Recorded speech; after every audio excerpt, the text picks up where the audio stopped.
So now I'm getting ready to make the pickup for the Autumn Leaf 2 guitar, and I think I'm gonna go with mahogany because the tailpiece is mahogany.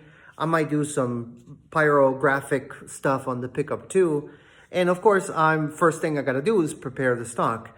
But one of the really difficult things about working with small stock, especially if you're trying to, get everything sanded even and whatnot, is how do you hold these pieces? And this is something that I learned a long time ago from Ben Crowe, and I think I'm gonna share it again because it's worth sharing. I'm guessing the top of my workbench might give it away, but yeah, this is, I guess, tried and true trick of masking tape. This is the tape you use when you're gonna paint, and super glue. But one thing I almost never see being mentioned, and it is something that is very important to this trick, is that the surface, both surfaces, the mating surfaces, the one of the bench in this case, and one of the sides of my stock has to be completely flat. If it's not flat and you don't have a good face-to-face, I guess, connection between the two things, this trick is not going to work. I've seen a few people complain about this trick saying, oh, it's not as good as double-sided tape, more so because they use that foamy double-sided tape. But of course, I can't know this, but I suspect it's because they're not working with flat stock. Another important tip if you're doing this trick is you have to make sure that the tape on the surface is burnished. So you don't have to have any fancy tools or anything like that. I hate when people get complicated. I use the roll of tape and just kind of press it in there and make sure it is nice and burnished. There's no air bubbles in here or nothing. Or you can use your nail. That can work too.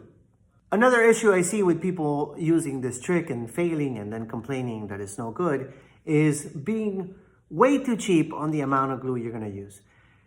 It doesn't really matter. These things are cheap, and it doesn't really matter if you use too much. Can you use too much? Maybe if it starts squeezing to the side.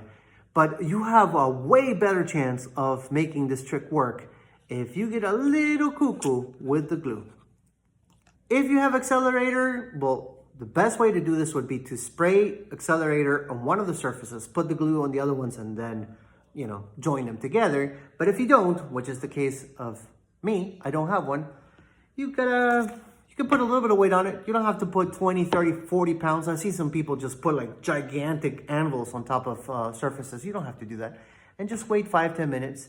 Go do something else, maybe sweep the shop, that's always important, and they'll be ready to work.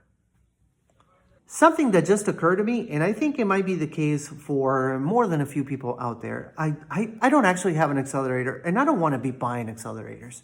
I can't even get that locally. Here in South America, I can't even get it. So something to do while you wait for this to dry, a few minutes. I decided to sharpen my blade, so I can take some nice shavings. Right? Being productive, multitasking.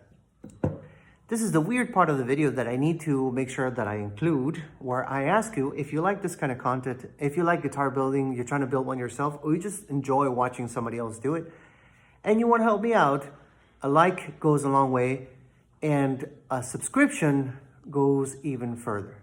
Thank you for watching, and I'll see you in the next video. Be good.